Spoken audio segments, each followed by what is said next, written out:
সুতরাং আমাকে আপনাকে আল্লাহ শুধু জিকির করার জন্য পাঠাই নাই, ইন্নী জাইলুন ফিল আরদি খলিফা, এ জমিনের নেতৃত্ব কায়েমের জন্য পাঠিয়েছে। আর জমিনের নেতৃত্ব মুসলমানদের হাতে নাই, যার কারণে মসজিদ আছে কিন্তু মসজিদের মেম্বার থেকে হকের আওয়াজ নাই। আর জমিনের নেতৃত্ব মুসলমানদের হাতে নাই, যার কারণে স্কুল কলেজ ইউনিভার্সিটি বিশ্ববিদ্যালয়ের সিলেবাস থেকে রাসূলের জীবনীকে ছুঁড়ে ফেলে দিয়ে বাপদাদার পশ্চিমার মতবাদ শিক্ষা দেওয়া হয়। আর জমিনের নেতৃত্ব মুসলমানদের হাতে নাই, যার কারণে জমিন একজন বিধর্মী তাদের ধর্মীয় অনুষ্ঠানগুলি স্বাধীনভাবে পালন করতে পারে, কিন্তু মুসলমানদের ধর্মীয় অনুষ্ঠানে হস্তক্ষেপ করা হয়। সুতরাং আবার জমিনের নেতৃত্ব মুসলমানদের হাতে ফিরিয়ে আনার জন্য যদি হযরত ওমরের ভূমিকা পালন করতে হয়, হযরত উসমানের মতো সম্পদের কুরবানি দিতে হয়, হযরত আলীর মতো জীবন দিয়ে শহীদ হতে হয়, কারা কারা প্রস্তুত আছেন তো হাত তুলে দেখান। আলহামদুলিল্লাহি নাহমাদুহু ওয়া নাস্তাঈনুহু ওয়া নাস্তাগফিরুহু ওয়া নাউযু বিল্লাহি মিন শুরুরি আনফুসিনা ওয়া মিন সাইয়্যাতি আ'মালিনা। من يهده الله فلا مضل له ومن يضلل فلا هادي له، ونشهد أن لا إله إلا الله وحده لا شريك له، ونشهد أن سيدنا ومولانا محمدا عبده ورسوله الذي أرسله بالحق بشيرا ونذيرا وداعيا إلى الله بإذنه وسراجا منيرا. فقد قال الله تعالى في كلامه المجيد والفرقانه الحميد: أعوذ بالله من الشيطان الرجيم. بسم الله الرحمن الرحيم.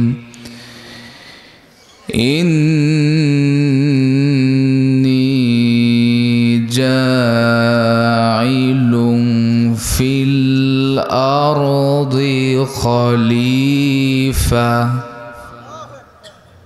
صدقت يا ربنا. قال النبي صلى الله عليه وسلم: الدنيا سجن المؤمن وجنات الكافر. رواه مسلم. إن الله وملائكته يصلون على النبي يا أيها الذين آمنوا صلوا عليه وسلموا تسليما. اللهم صل على সকল জবান ছেড়ে সাইয়্যিদিনা মাওলানা মুহাম্মদ ওয়া আলা আলি।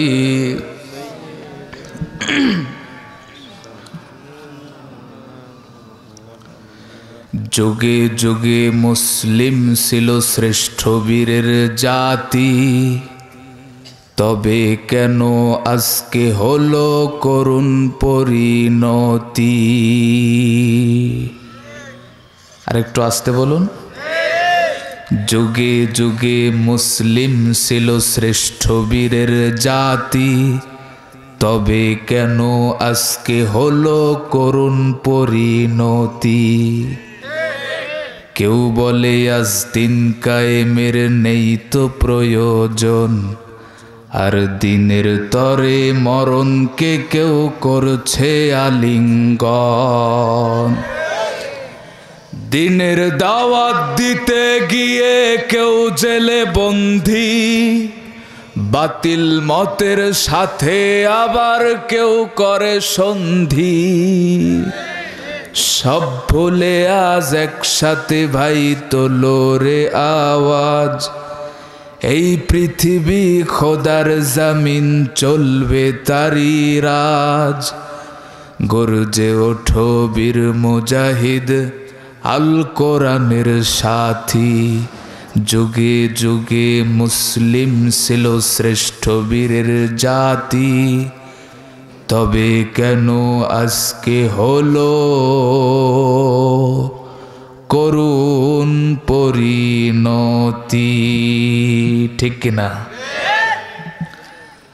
বাংলাদেশের ঐতিহ্যবাহী জয়পুরহাট জেলার ধাড়কি যুব সমাজের উদ্যোগে আয়োজিত আজকের এই তাফসিরুল কোরআন মাহফিলের সম্মানিত সভাপতি জনাব মাওলানা মুফতি মাসউদ করিম এবং আজকের মাহফিলের প্রধান অতিথি জনাব মোহাম্মদ মুস্তাফিজুর রহমান মোস্তাক, বিশেষ অতিথি আলহাজ মোল্লা শামসুল আলম এবং আমার পূর্বে আলোচনা শুনিয়ে ধন্য করেছেন শ্রদ্ধেয় ভাই হাফেজ মাওলানা মিসবাহুল আজম মেজবাহ, হাফেজ মাওলানা শিহাবুদ্দিন আল মাহমুদ সহ আমার স্টেজে বসা, আমার সম্মুখে বসা আমার ওস্তাদ সমতুল্য আলেম ওলামা, দাড়িপাকা মুরব্বী কেরাম, যুবক সমবয়সী ভাইয়েরা, স্নেহ আদরের মায়া মমতাময় ছোট্ট ছোট্ট কচি কচি মাসুম বাচ্চারা, দূর দূরান্ত থেকে আগত পদ্মার অন্তরালে লুকিয়ে থাকা আমার সতীশা আদবী প্রাণপ্রিয় মা এবং বোনেরা, এবং আজকের মাহফিলটি যারা অর্থ দিয়ে, শ্রম দিয়ে, টাকা দিয়ে, পয়সা দিয়ে, মেধা দিয়ে আমাদেরকে উপহার দিলেন, ইন্তেজামিয়া কমিটির সেই সমস্ত ভাইয়েরা, সকলকেই আমার আলোচনার শুরুতেই অন্তরের অন্তরস্থল থেকে সালাম ও মোবারকবাদ জানাই। আসসালামু আলাইকুম ওয়া রাহমাতুল্লাহি ওয়া বারাকাতুহু। আলোচনার শুরুতেই সেই মহান আল্লাহ পাকের দরবারে শুকরিয়া আদায় করছি যে মহান আল্লাহ সুবহানাহু ওয়া তাআলা মুসলিম উম্মার এই দুর্দিনে আমার মতো একজন নগণ্য গোলামকে তার সর্বকালের সর্বশ্রেষ্ঠ গ্রন্থ আল কোরআন থেকে কিছু কথা বলবার এবং আপনাদেরকে শ্রবণ করবার সুন্দর সুব্যবস্থা তৈরি করে দিলেন। এজন্য আলোচনার শুরুতেই সেই মহান আল্লাহ পাকের দরবারে হৃদয়ের সবটুকু আবেগ, অনুভূতি, স্নেহ, ভালোবাসা উজাড় করে, কৃপণতা না করে সকলে একসঙ্গে কণ্ঠ মিলিয়ে জবান ছেড়ে শুকরিয়া আদায় করছি। সকলে বলছি আলহামদুলিল্লাহ। সাথে সাথে রাসূলের শানে দরুদ পাঠ করছি। সকলে বলছি সাল্লাল্লাহু আলাইহি ওয়াসাল্লাম। সম্মানিত ভাইরা, রাত গভীর হয়েছে, যার কারণে আমি ভূমিকা ছাড়াই সরাসরি আমার মূল আলোচনায় প্রবেশ করতে চাই। যদি আপনাদের অনুমতি পাই, আপনারা কি আমাকে একটু অনুমতি দিবেন ভাই? আল্লাহর নবী হযরতে ঈসা আলাইহিস সালাতু ওয়াস সালামকে আল্লাহ সুবহানাহু ওয়া তাআলা আসমানে উঠিয়ে নিয়েছেন, জানেন তো আপনারা? তিনি কিয়ামতের পূর্বে আবার এই পৃথিবীতে আসবেন এবং গোটা পৃথিবী শাসন করবেন। তো আল্লাহ সুবহানাহু ওয়া তাআলা ঈসা আলাইহিস সালাতু ওয়াস সালামকে যে সময় আসমানে উঠিয়ে নিয়েছেন, আর আমার আপনার কলিজার টুকরা বিশ্ব নবীকে এই পৃথিবীতে পাঠিয়েছেন। এই দুইটা সময়ের মধ্যবর্তী যে সময়টা অতিবাহিত হয়েছে, এই সময়টাকে জাহেলিয়াতের যুগ বলা হয়, মূর্খতার যুগ, অন্ধকার যুগ। এই যুগের মানুষেরা এমন কোনো পাপ ছিল না যে তারা করতো না। সুদ, ঘুষ, জেনা, ব্যভিচার, নারী দর্শন, গণহত্যা, সমকামিতা, এমনকি জীবিত কন্যা সন্তানকেও তারা কবরস্থ করত। পাপকে তারা পাপই মনে করত না। ঠিক এমন একটি অন্ধকার যুগে আল্লাহ সুবহানাহু ওয়া তাআলা সিরাজাও ওয়া কমারাম মুনীরা, একটি উজ্জ্বল প্রদীপ জ্বালালেন। সে উজ্জ্বল প্রদীপটি আর কেহ নয়, আমার আপনার কলিজার টুকরা বিশ্বনবী মুহাম্মদুর রাসূলুল্লাহ। চিৎকার দিয়ে বলুন সাল্লাল্লাহু আলাইহি ওয়াসাল্লাম। বিশ্বনবী পৃথিবীতে আসলেন, আমার হাতের দিকে লক্ষ্য করুন। জন্ম, শৈশব, কৈশোর, যৌবন 23 বছর। জন্মের পর থেকে 23 বছর পর্যন্ত মানুষের দ্বারে দ্বারে যে কড়া নেড়ে নেড়ে বোঝাইতে লাগলেন যে তোমরা যেটা করতেছো এটা পাপ, এটা অন্যায়, ফিরে আসো ন্যায়ের পথে। কিন্তু আশ্চর্যের বিষয় কি জানেন? এই 23 বছরে তিনি একটি পাপের দরজা বন্ধ করতে পারে নাই। চিন্তা করলেন কি করা যায়, একা তো সম্ভব হলো না। মক্কার যুবকদেরকে ডাকলেন, ডেকে বললেন, হে যুবকেরা, আজ সমাজের বুকে মানবতা নাই, প্রতিষ্ঠিত আজ দানবতা। আসো আমরা, তুমি তোমরা সবাই মিলে চেষ্টা করে এ ঘুণে ধরা সমাজটাকে পরিবর্তন করি। বিশ্বনবী মক্কার যুবকদেরকে নিয়ে একটি সংগঠন তৈরি করলেন, যেই সংগঠনটির নাম দেওয়া হলো হিলফুল ফুজুল সংগঠন, যার বাংলা রূপ হচ্ছে মানব কল্যাণ সংস্থা। প্রশ্ন উঠল, কে হবে এই হিলফুল ফুজুল সংগঠনের সম্মানিত চেয়ারম্যান? মক্কার সমস্ত যুবকগুলি এক বাক্যে বলল, যিনি কোনোদিন মিথ্যা বলে নাই, গোটা আরববাসীর কাছে যিনি আল আমিন আস সাদেক নামে পরিচিত, তিনিই হবেন এই হিলফুল ফুজুল সংগঠনের সম্মানিত চেয়ারম্যান। চিৎকার দিয়ে বলুন আল্লাহু আকবার। যুবকদের সমর্থনে বিশ্বনবী চেয়ারম্যান হলেন। এবার মক্কার যুবকদেরকে নিয়ে মক্কার অলিতে গলিতে, আনাসে কানাসে, মানুষের দ্বারে দ্বারে যে কড়া নেড়ে নেড়ে বোঝাইতে লাগলেন যে তোমরা যেটা করতেছো এটা পাপ, এটা অন্যায়, ফিরে আসো ন্যায়ের পথে। কিন্তু অবাক করা বিষয় কি জানেন? 23 থেকে 40 বছর পর্যন্ত মক্কার যুবকদেরকে নিয়ে চেষ্টা করেও বিশ্বনবী ব্যর্থ হলেন, একটি পাপের দরজা বন্ধ করতে পারে নাই। বিশ্বনবী চিন্তিত হয়ে পড়লেন, বিশ্বনবী ভেঙে পড়লেন। জন্মের পর থেকে 23 বছর পর্যন্ত অক্লান্ত পরিশ্রম করে এ সমাজ পরিবর্তন করতে পারলাম না। 23 থেকে 40 বছর পর্যন্ত মক্কার যুবকদেরকে নিয়ে চেষ্টা করেও ব্যর্থ হলাম। বিশ্বনবীর মন খারাপ হয়ে গেল। মক্কার অদূরে হেরা পর্বতের গুহায় আল্লাহর নবী আশ্রয় নিলেন। 3 দিন যাবত আমার নবীর খাওয়াও নাই, ঘুমও নাই। 3 দিন পর কে যেন গুহার মুখ থেকে ডাকছেন, ইয়া মুহাম্মদ। সকলে বলছি সাল্লাল্লাহু আলাইহি ওয়াসাল্লাম। বিশ্বনবী গুহা থেকে মুখ বাহির করে দেখে আকাশ থেকে জমিন বরাবর দানব আকৃতির কি যেন দাঁড়িয়ে ডাকছেন, ইয়া মুহাম্মদ, হে মুহাম্মদ, তোমার মানবতাকে নিয়ে যে চিন্তা চেতনা আল্লাহ কবুল করেছেন, তুমি পড়ে নাও, ইকরা বিসমি রাব্বিকাল্লাযী খলাক। চিৎকার দিয়ে বলুন আল্লাহু আকবার। কোরআন নাজিল হয়ে গেল। কি আছে এই কোরআনে? যে নবী জন্মের পর থেকে 23 বছর পর্যন্ত অক্লান্ত পরিশ্রম করে সমাজে একটি পাপের দরজা বন্ধ করতে পারে নাই, 23 থেকে 40 বছর পর্যন্ত মক্কার যুবকদেরকে নিয়ে চেষ্টা করেও ব্যর্থ হলেন। 40 থেকে 63, মাত্র 23 বছরের ব্যবধানে সমাজ থেকে সুদ, ঘুষ, জেনা, ব্যভিচার, জুলুম, নির্যাতন বন্ধ হলো। নারীরা তাদের অধিকার ফিরে পেল।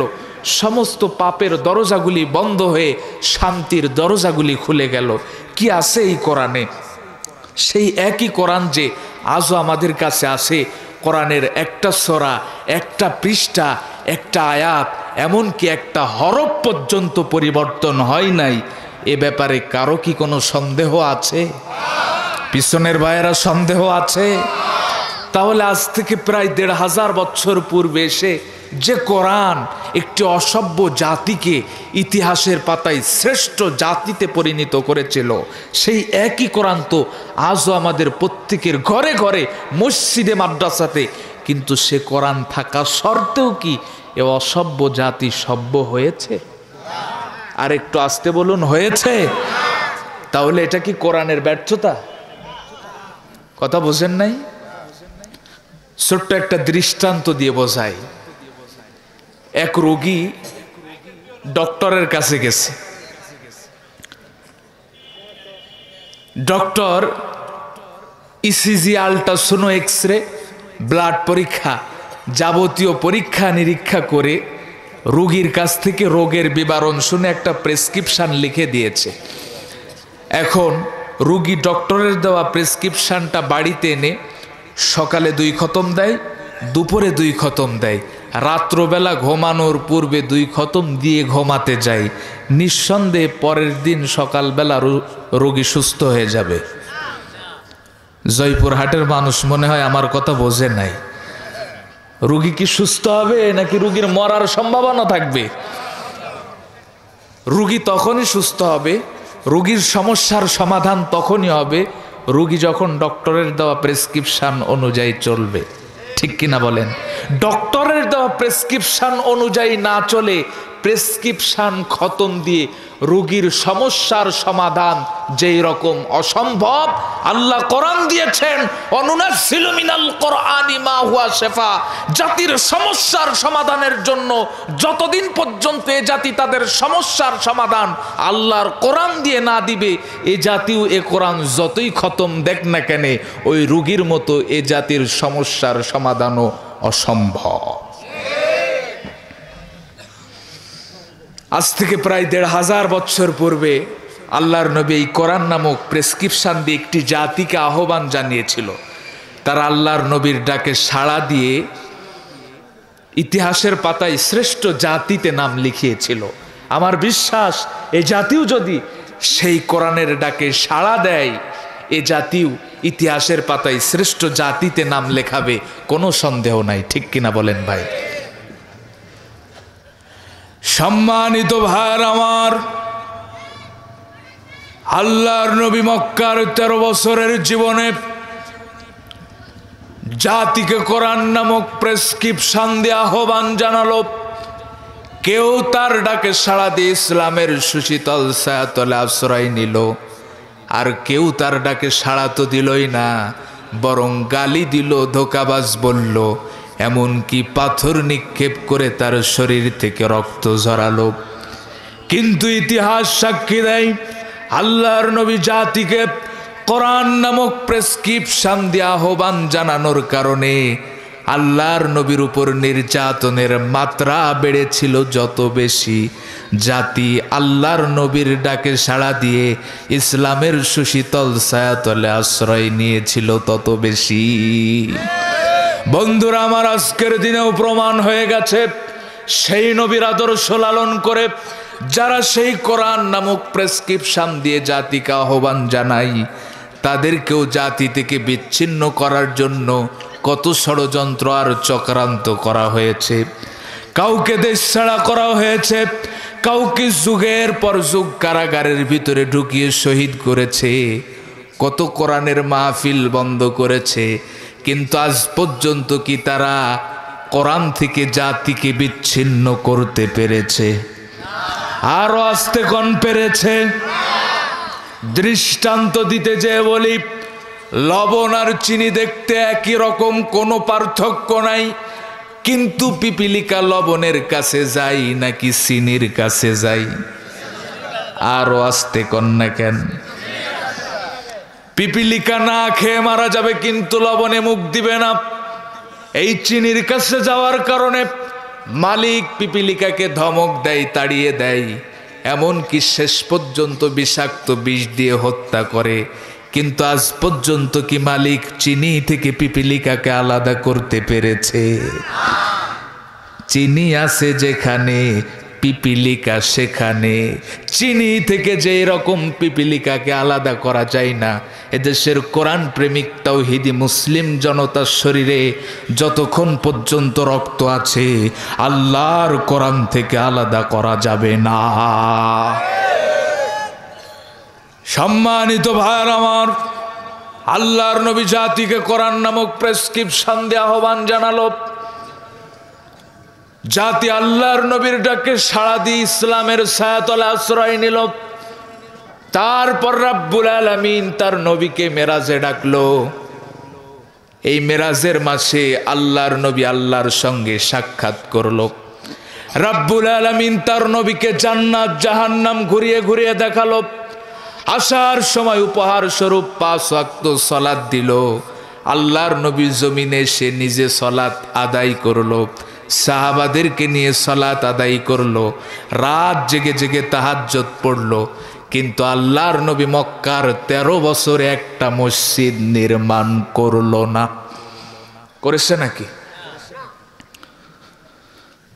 নবী নিজে নামাজ পড়লো, সাহাবাদেরকে নিয়ে নামাজ পড়লো, রাত জেগে জেগে তাহাজ্জুদ পড়লো। কিন্তু মক্কা 13 বছরে আল্লাহর নবী একটা মসজিদ নির্মাণ করে নাই। What is the cause? কারণটা কি? মসজিদ নির্মাণ করার মতো সামর্থ্য কি আল্লাহর নবী ছিল না? কথা বলেন।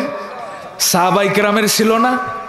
আল্লাহর নবীর স্ত্রী আম্মাজান খাদিজাতুল কুবরা রাদিয়াল্লাহু তাআলা আনহা মক্কার সবচাইতে ধনাঢ্য মহিলা ছিল, এত সম্পদের মালিক ছিল।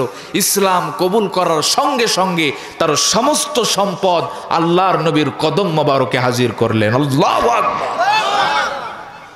আল্লাহর নবীর জামাই হযরত উসমান রাদিয়াল্লাহু তাআলা আনহু এত সম্পদের মালিক ছিল, যাকে উসমান গনি বলা হতো।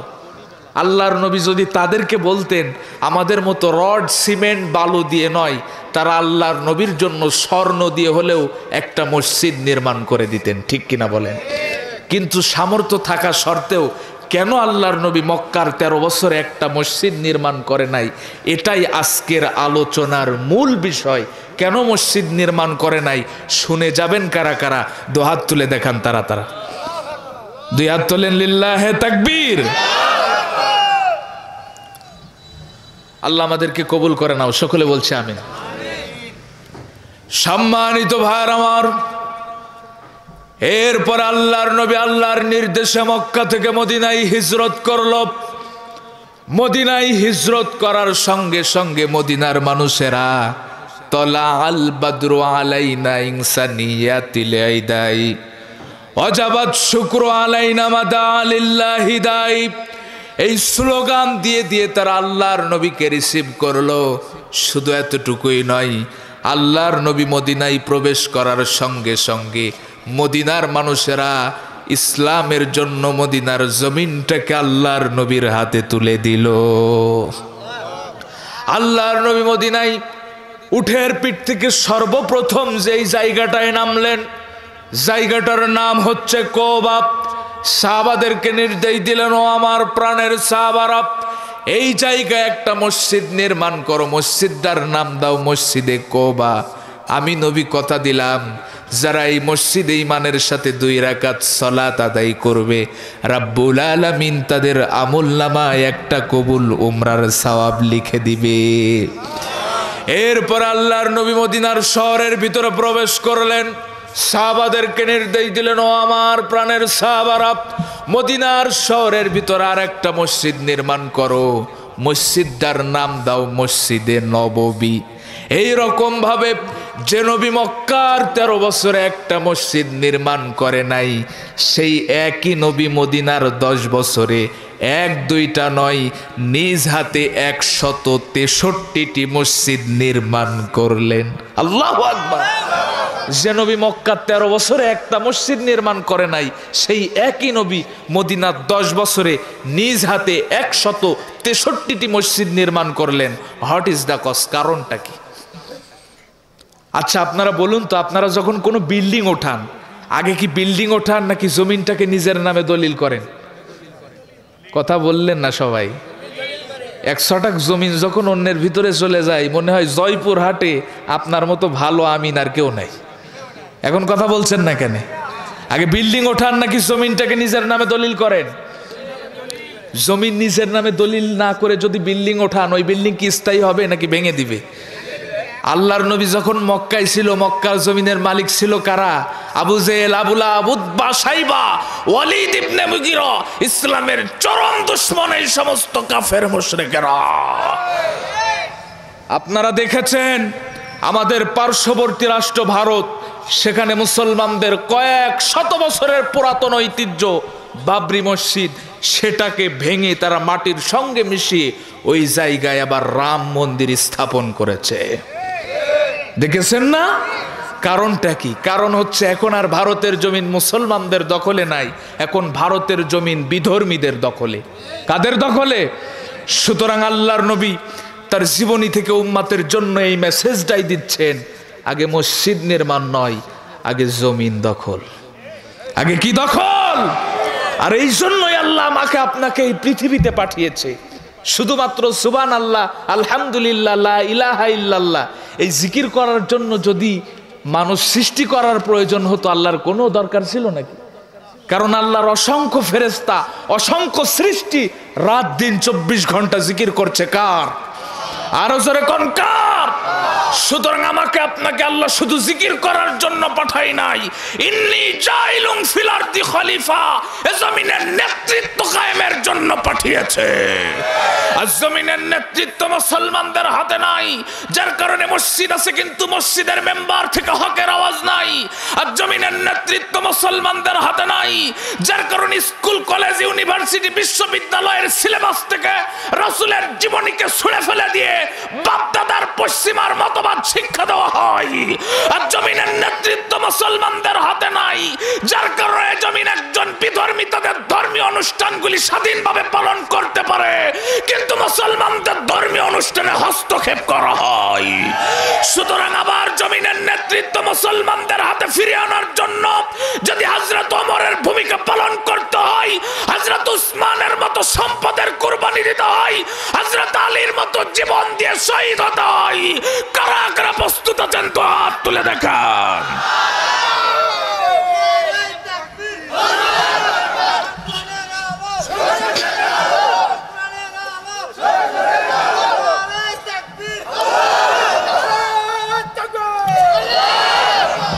বিপ্লব মানে জীবন দেওয়া, বসে থাকা নয়, সে কোনো দিন আসবে না রে করো যদি ভয়।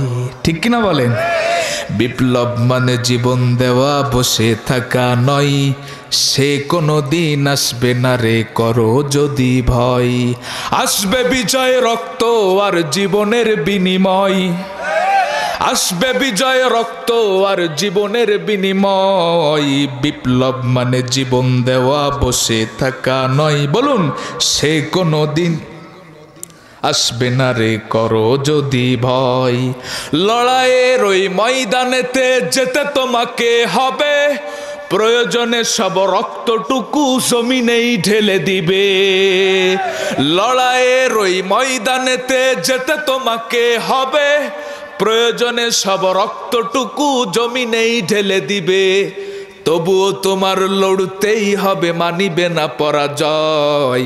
বিপ্লব মানে জীবন দেওয়া, বসে থাকা নয়, সে কোনো দিন আসবে না রে করো যদি ভয়। ঠিক কিনা?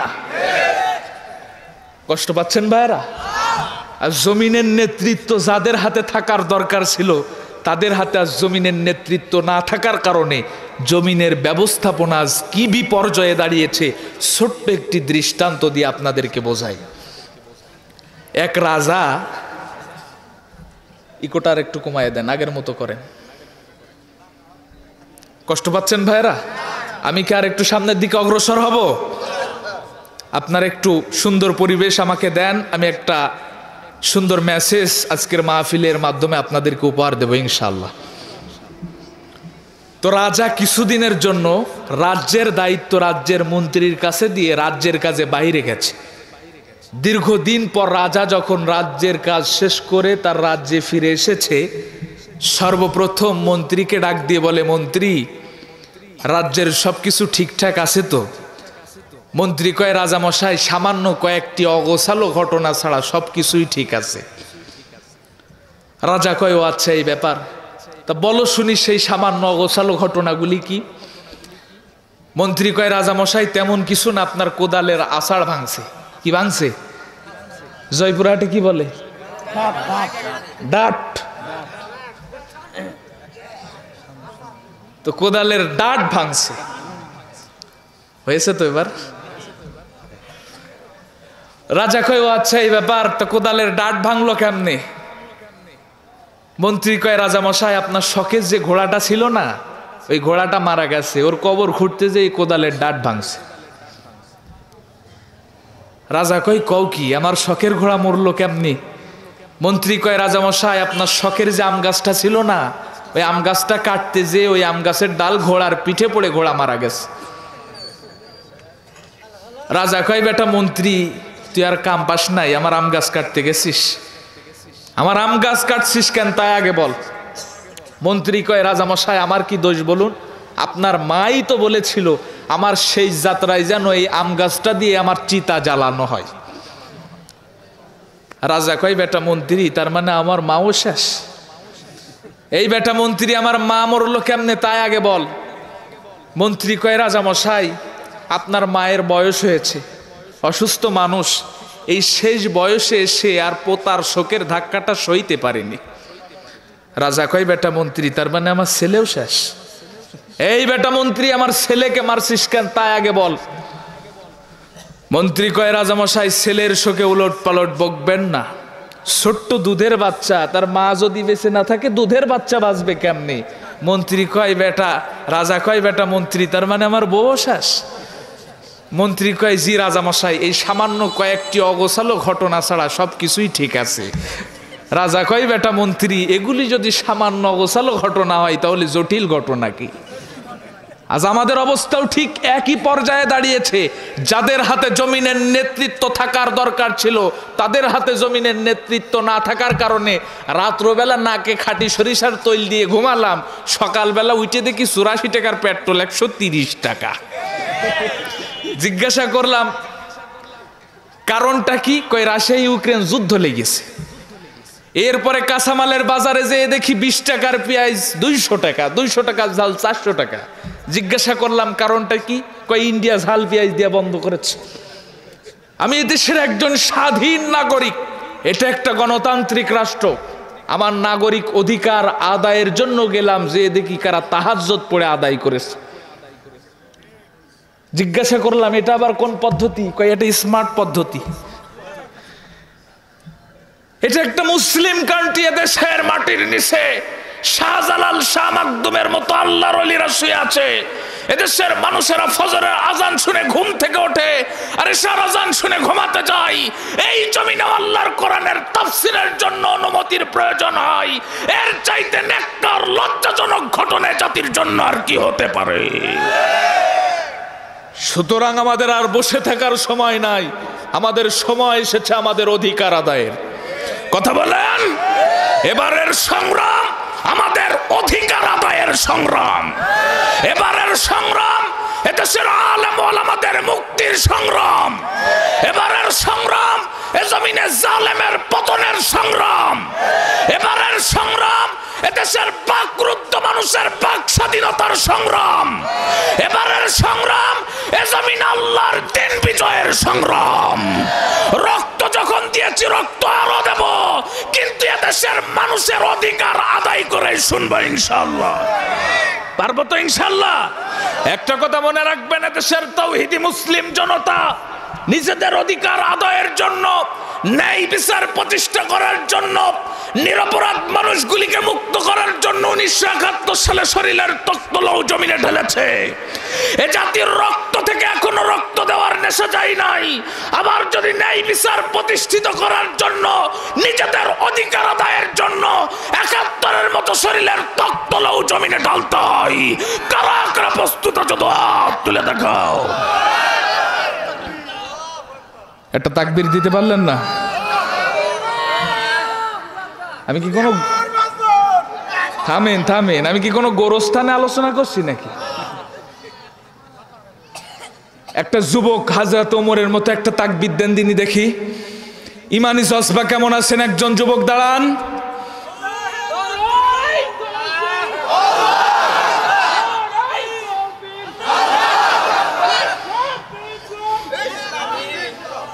হযরত ওমর একটা তাকবীর দিয়েছিল, কাবা ঘর থেকে মূর্তিগুলো থরথর করে কেঁপে পড়েছিল, ঠিক কিনা বলেন?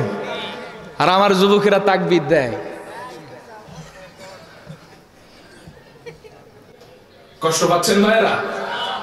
তাহলে আল্লাহ আমাদেরকে পৃথিবীতে পাঠিয়েছে কি জন্য?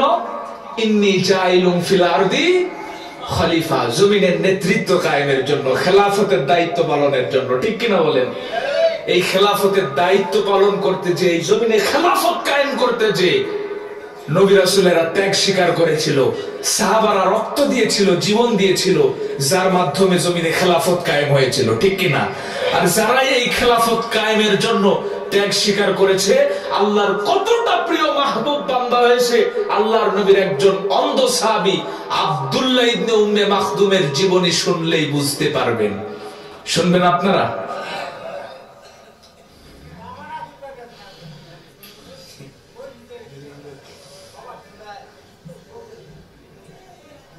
সম্মানিত ভাইরা আমার, আল্লাহর নবীর একজন অন্ধ সাহাবী আব্দুল্লাহ ইবনে উম্মে মাখদুম রাদিয়াল্লাহু তাআলা আনহু। অন্ধ মানুষ, চোখে দেখতে পায় না, দৃষ্টি শক্তি নাই। আজ তো আমাদের সমাজে যারা অন্ধ, প্রতিবন্ধী, অটিস্টিক, সমাজের মানুষের কাছে এরাই সবচাইতে বেশি নির্যাতিত, লাঞ্ছিত, বঞ্চিত, অবহেলিত। কিন্তু আল্লাহর নবীর অন্ধ সাহাবী আব্দুল্লাহ ইবনে উম্মে মাখদুম রাদিয়াল্লাহু তাআলা আনহু জমিনে খেলাফত প্রতিষ্ঠার জন্য ত্যাগ স্বীকার করেছিল, যার কারণে আল্লাহর এতটাই প্রিয় মাহবুব বান্দা হয়েছিল, যার ব্যাপারে আল্লাহ এক দুইটা নয়, কোরআনে 16টি আয়াতি নাজিল করেছে। আল্লাহু আকবার বলেন। আল্লাহর নবী একদিন আরবের বড় বড় কাফের নেতা আবু জাহেল, আবু লাহাব, উতবা, শাইবা, ওয়ালিদ ইবনে মুগীরা, সমস্ত বড় বড় কাফের নেতাদের সঙ্গে সংলাপ করছেন, তাদেরকে দ্বীন সম্পর্কে বোঝানোর চেষ্টা করছেন। ঠিক এই রকম একটি গুরুত্বপূর্ণ মুহূর্তে অন্ধ সাহাবী আব্দুল্লাহ ইবনে উম্মে মাখদুম রাদিয়াল্লাহু তাআলা আনহু হাজির হলেন। ডাক দিয়ে বললেন, ইয়া রাসূলুল্লাহ, ইয়া হাবিবাল্লাহ, একটা বিষয় জানতে চাই। আল্লাহর নবী বললেন, আব্দুল্লাহ একটু পরে এসো। তিনি আবার ডাক দিয়ে বললেন, ইয়া রাসূলুল্লাহ, ইয়া হাবিবাল্লাহ, একটা বিষয় জানতে চাই। আল্লাহর নবী বললেন, আব্দুল্লাহ একটু পরে এসো। তিনি তো অন্ধ মানুষ, চোখে দেখতে পায় না, দৃষ্টি শক্তি নাই। আল্লাহর নবী কোন অবস্থায় আছে, কোন হালাতে আছে, এটা তো তিনি বুঝতে পারছেন না। আবার ডাক দিয়ে বললেন, ইয়া রাসূলুল্লাহ, ইয়া হাবিবাল্লাহ, একটা বিষয় জানতে চাই। আল্লাহর নবী একটু ভুরু কঞ্চিত করলেন, রাগান্বিত হলেন। এই জন্য আল্লাহর নবী ভুরু কঞ্চিত করে নাই, রাগান্বিত হয় নাই যে আমি আরবের বড় বড় কাফের নেতাদের সঙ্গে সংলাপ করছি, আর এইরকম একটি গুরুত্বপূর্ণ মুহূর্তে সামান্য একজন অন্ধ ব্যক্তি এসে আমাকে ডিস্টার্ব করছে। এই জন্য আল্লাহর নবী রাগান্বিত হয় নাই, বিরক্ত হয় নাই, বরং আল্লাহর নবীর লক্ষ্য উদ্দেশ্য ছিল আরবের যে বড় বড় কাফের নেতাদেরকে আজ হাতে পেয়েছি, তাদেরকে তো আর একসঙ্গে এইভাবে হাতে পাওয়া যায় না। তাদেরকে যদি দ্বীন সম্পর্কে বোঝায়া দ্বীনের ছায়াতলে আনতে পারি, গোটা আরব দ্বীনের ছায়াতলে প্রবেশ করবে। কিন্তু আব্দুল্লাহ ইবনে উম্মে মাখদুম তো আমার কাছের মানুষ, তার প্রশ্নের জবাব তো আমি কিছুক্ষণ পরেও দিতে পারবো, কিন্তু এই কাফের নেতাগুলিকে তো আর কিছুক্ষণ পরে পাবো না। আল্লাহর নবীর লক্ষ্য উদ্দেশ্য ছিল এটা।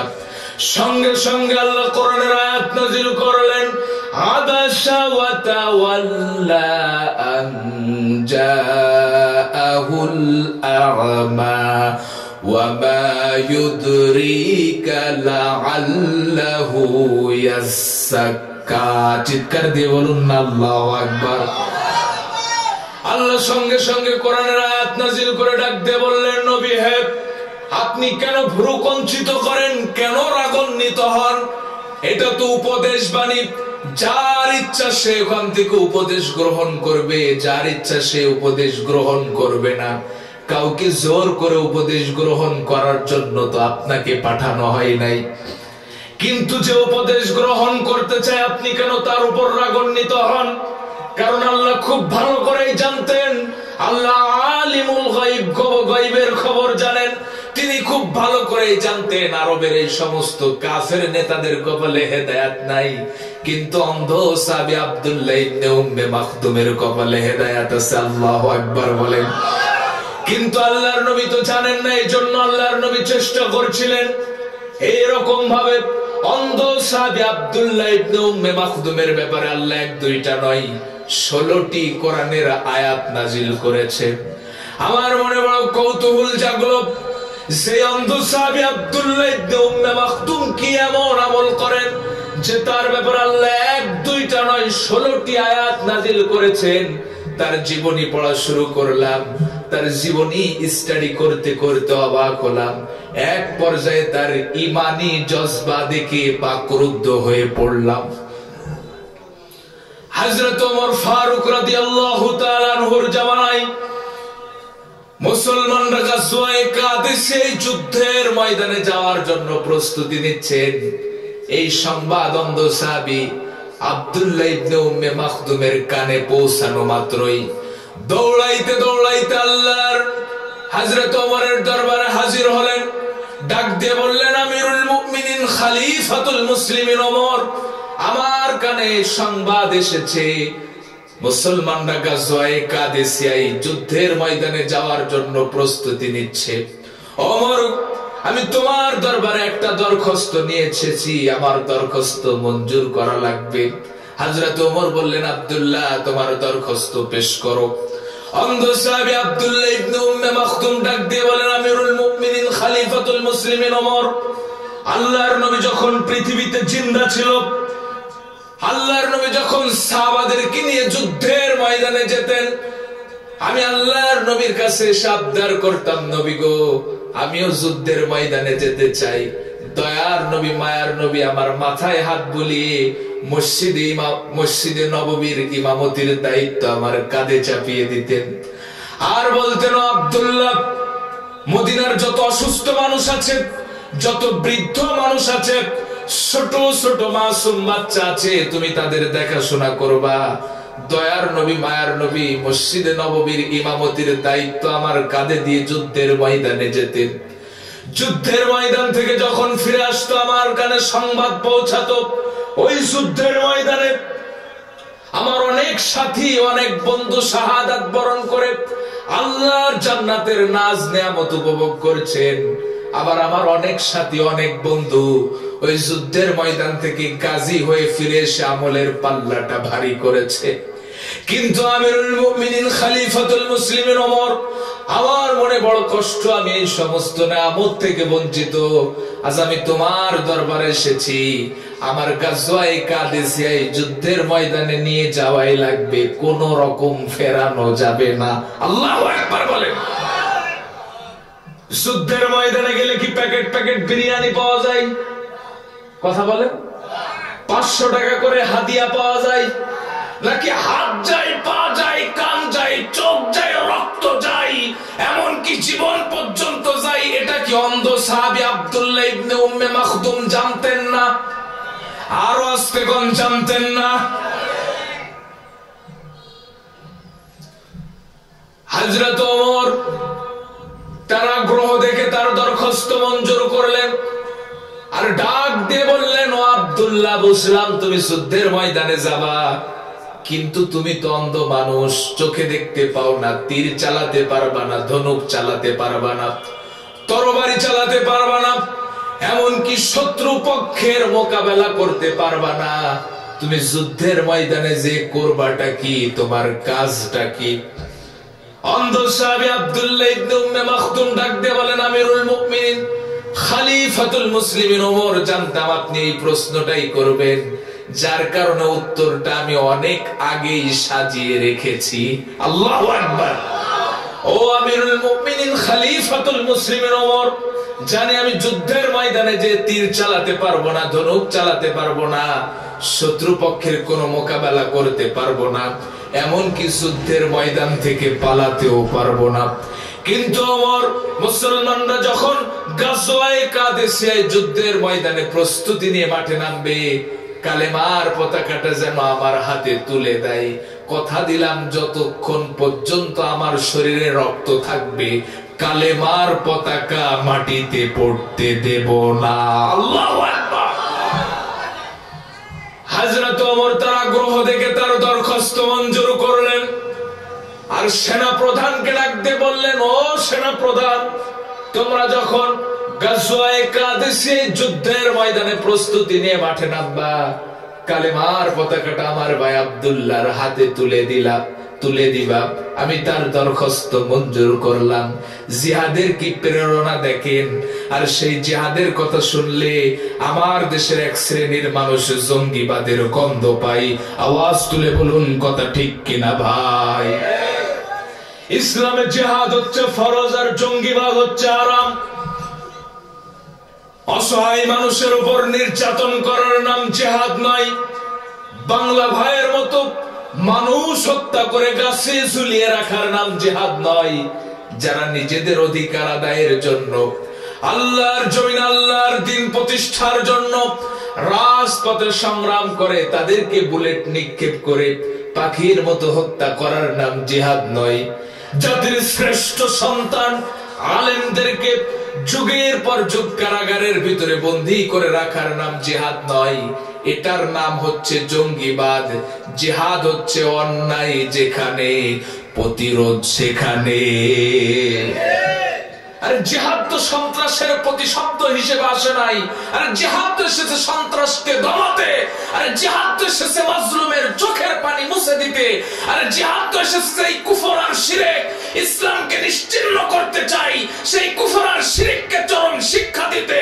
আরে জিহাদ তো এসেছে ইজ্জত আর মায়ের ইজ্জত ফিরিয়ে দিতে। আরে জিহাদ তো এসেছে বাবা আর সন্তানকে আগলে নিতে। আরে জিহাদ তো এসেছে দেশের মসজিদ আর মাদ্রাসার অধিকার আর মর্যাদাকে সুনিশ্চিত করতে। আরে জিহাদ তো এসেছে আল্লাহর জমিনে আল্লাহর দ্বীন প্রতিষ্ঠা করতে। তাহলে জিহাদের কথা শুনলে কেন এত চুলকাই? আমরা কই জিহাদ, এরা শুনে জঙ্গিবাদ। আছে না নাই? ইসলাম কোন জঙ্গি ধর্ম নয়।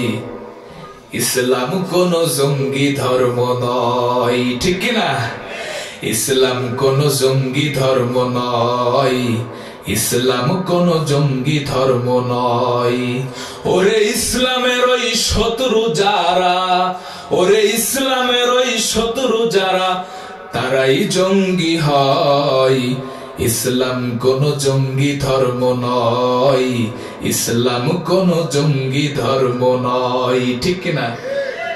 শান্তির দূত বিশ্ব নবী বিশ্ব জাহানের, শান্তি দিলেন ধরার মাঝে সকল মানবের। ও ভাই সকল মানবের, শান্তির দূত বিশ্ব নবী বিশ্ব জাহানের, শান্তি দিলেন ধরার মাঝে সকল মানবের। ও ভাই সকল মানবের। নবী কোরআনের বাণী প্রচার করে, নবী কোরআনের বাণী প্রচার করে জগৎ করলেন আলোকময়। ইসলাম কোন জঙ্গি ধর্ম নয়। ইসলাম কোন জঙ্গি ধর্ম নয়, ঠিক না? ইসলাম সে তো পরশে মানিক পেয়েছে কে তারে বলো, যার পরশে মুসলিম জাতি বিশ্বে ছড়ালো আলো। রে ভাই জগতে ছড়ালো আলো, ঠিক না? ইসলাম সে তো পরশ মানিক পেয়েছে কে তারে বলো, যার পরশে মুসলিম জাতি বিশ্বে ছড়ালো আলো। রে ভাই জগতে ছড়ালো আলো। ইসলাম যদি এই ধরাতে মানতে তুমি চাও, তাহলে খোলাফায়ে রাশেদার যুগে ফিরে যাও। যারা ইসলামের ওই অবিয় বাণী, যারা ইসলামের ওই অবিয় বাণী ছড়ালো বিশ্বময়। ইসলাম কোন জঙ্গি ধর্ম নয়। ইসলাম কোন জঙ্গি ধর্ম নয়। ঠিক কিনা? কষ্ট পাচ্ছেন ভাইয়া? অন্ধ সাহাবী আব্দুল্লাহ ইবনে উম্মে মাকতুমের জীবনী মনে আছে তো আপনাদের? শুনে যাবেন কারা কারা, দুহাত তুলে দেখান, দুহাত তুলে দেখান কারা শুনে যাবেন। আল্লাহ আমাদের সকলের দুইখানা হাতকে কবুল করে নাও, সকলে বলছে আমিন। সম্মানিত ভাইরা আমার, অন্ধ সাহাবী আব্দুল্লাহ ইবনে উম্মে মাকতুম রাদিয়াল্লাহু তাআলা আনহু যুদ্ধের ময়দানে গেলেন। ওই যুদ্ধে মুসলমানরা বিজয় লাভ করলো, কিন্তু মাঝখান থেকে কিছু মুসলমান শাহাদাত বরণ করলো। ওই যে মুসলমানদের প্রথম যুদ্ধ বদরের যুদ্ধেও মুসলমানরা বিজয় লাভ করেছিল, কিন্তু 14 জন মুসলমান শাহাদাত বরণ করেছিল। ঠিক তদ্রূপ গাজওয়ায়ে কাদেসিয়ায় মুসলমানরা বিজয় লাভ করলো, কিন্তু কিছু মুসলমান শাহাদাত বরণ করলো। যুদ্ধ যখন শেষ হয়ে গেল, যেই মুসলমানগুলি শাহাদাত বরণ করলো তাদের লাশগুলি যখন যুদ্ধের ময়দানে খোঁজা হচ্ছিল, খুঁজতে খুঁজতে যুদ্ধের ময়দানের এক প্রান্তে অন্ধ সাহাবী আব্দুল্লাহ ইবনে উম্মে মাকতুমের লাশটাও পাওয়া গেল। আল্লাহু আকবার বলেন। যুদ্ধের ময়দানের এক প্রান্তে লাশটা পড়ে আছে, নিথর দেহ, সমস্ত শরীরে তরবারির আঘাত, তীরের আঘাত, সমস্ত শরীর রক্তে লাল হয়ে আছে। কিন্তু অবাক করা বিষয় কি জানেন? আব্দুল্লাহ ইবনে উম্মে মাকতুম শহীদ হয়ে জমিনে তার লাশটা পড়ে আছে, কিন্তু হাত থেকে কালেমার পতাকাটা জমিনে পড়ে নাই। আল্লাহু আকবার বলেন। ওই যে হযরত ওমরের সঙ্গে কথা দিয়ে এসেছিল আমিরুল মুমিনিন খলিফাতুল মুসলিমিন ওমর, যতক্ষণ পর্যন্ত আমার শরীরে রক্ত থাকবে কথা দিলাম কালেমার পতাকা মাটিতে পড়তে দেব না। তার মানে প্রচন্ড বেগে যখন যুদ্ধ হচ্ছিল, অন্ধ সাহাবী আব্দুল্লাহ ইবনে উম্মে মাকতুমের হাতে কালেমার পতাকা, কাফের মুশরিকদের তো বুঝতে কষ্ট হয় নাই যে সে একজন মুসলমান। ইচ্ছামতো তীর মেরেছে, ধনুক মেরেছে, তরবারি দিয়ে আঘাত করেছে, কিন্তু মৃত্যুর পরেও তার হাতে কালেমার পতাকা এটাই সাক্ষ্য দেয়, আমাদের শরীরে যখন তীর এসে লাগে, ধনুক এসে লাগে, কোন আঘাত এসে লাগে, সর্বপ্রথম আমরা হাত দিয়ে প্রতিরোধ করার চেষ্টা করি। এমনকি সামান্য একটা মশাও যদি আমাদের শরীরে বসে, সর্বপ্রথম হাত দিয়ে প্রতিরোধ করার চেষ্টা করি। কিন্তু আব্দুল্লাহ ইবনে উম্মে মাকতুমের হাতে কালেমার পতাকা বলে শরীরে তীর তরবারির আঘাত লেগেছে, কিন্তু হাত দিয়ে প্রতিরোধ করার চেষ্টাও করে নাই। আল্লাহু আকবার বলে। আর সেই জিহাদ আজ মুসলিম উম্মাহ ভুলে গেছে, যার কারণে গোটা পৃথিবীতে এই মুসলিম উম্মাহ তাদের নেতৃত্ব হারিয়েছে। ঠিক কিনা বলেন? এই সামনে রমজান মাস আসছে, 17ই রমজান বদর দিবস প্রতি বছর পালন করেন। কি শিক্ষাটা নিলেন? এই বদর দিবসেই তো আল্লাহর নবী সাহাবাদেরকে নিয়ে বদরের যুদ্ধে গেলেন। সকল সাহাবারা রোজা আছে, আল্লাহর নবী নির্দেশ দিলেন, আমার প্রাণের সাহাবারা তোমরা রোজা ভাঙো, নাই তো যুদ্ধ করতে পারবে না, শরীরে শক্তি সঞ্চয় করতে পারবে না। সাহাবারা বলল, ইয়া রাসূলুল্লাহ কেমনে রোজা ভাঙবো? আল্লাহর নবী বললেন, এক গ্লাস পানি আনো। নিজে পানি খেয়ে রোজা ভাঙলেন। ইতিহাস কি ভুলে গেছেন? আর সেই ইবাদত রোজার মতো একটা ফরজ ইবাদতকে মওকুফ করে ফেলেছে, যে ইবাদত নামাজের মতো একটা ফরজ ইবাদতকে মওকুফ করে ফেলেছে, সেই ইবাদত আজ মুসলিম উম্মাহ ভুলে যাওয়ার কারণে গোটা পৃথিবীর নেতৃত্ব হারিয়েছে। ঠিক কিনা বলেন? মনে রাখবেন, যে ইসলামে জিকির আছে, এক ইসলামে জিহাদও আছে। আর যে ইসলামে তায়েফ আছে, এক ইসলামে তো বদর আছে। আর যে ইসলামে মক্কা বিজয়ের ইতিহাস আছে, এক ইসলামে মক্কা ছাড়ার ইতিহাস আছে, এক ইসলামে তো মক্কা বিজয়ের ইতিহাসও আছে। ঠিক কিনা বলেন? আর যে ইসলামে দিনের পর দিন গুহায় আত্মগোপনে থাকার ইতিহাস আছে, এক ইসলামে তো জিহাদের ময়দানে রক্ত ঝরানোর ইতিহাস আছে। আর যে ইসলামে নিজের জীবন বাজি রেখে অন্যের জীবনের নিরাপত্তা দেওয়ার ইতিহাস আছে, এক ইসলামে তো প্রয়োজনে আল্লাহ দ্বীনের জন্য অন্যের জীবন ছিনিয়ে নেওয়ার ইতিহাসও আছে। তুমি মেসওয়াক করা ফজিলত তো জানো, খাবার শেষে মিষ্টি মুখের হাদিসটাও মানো। ঠিক কিনা? শুধু হক কথাটা উচ্চ স্বরে বলতে পারো না, অন্যায় দেখে বারুদ হয়ে জ্বলতে পারো না।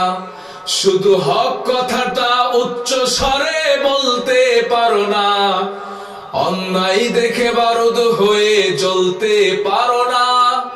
কেমন মুসলমান তুমি একটু ভাবো না, কেমন তোমার ঈমান একটু বলো না।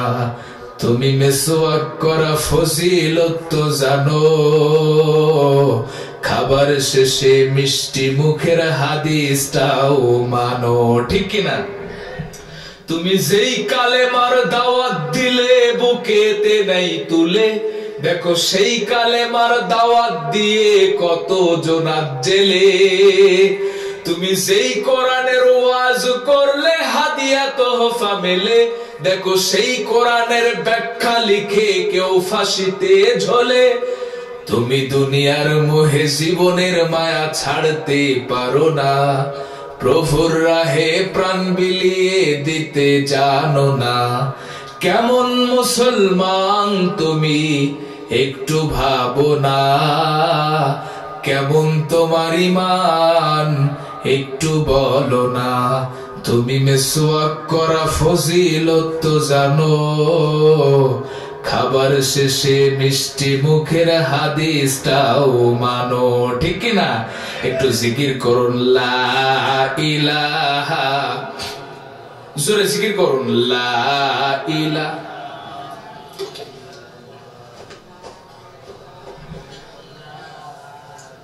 জোরে লা।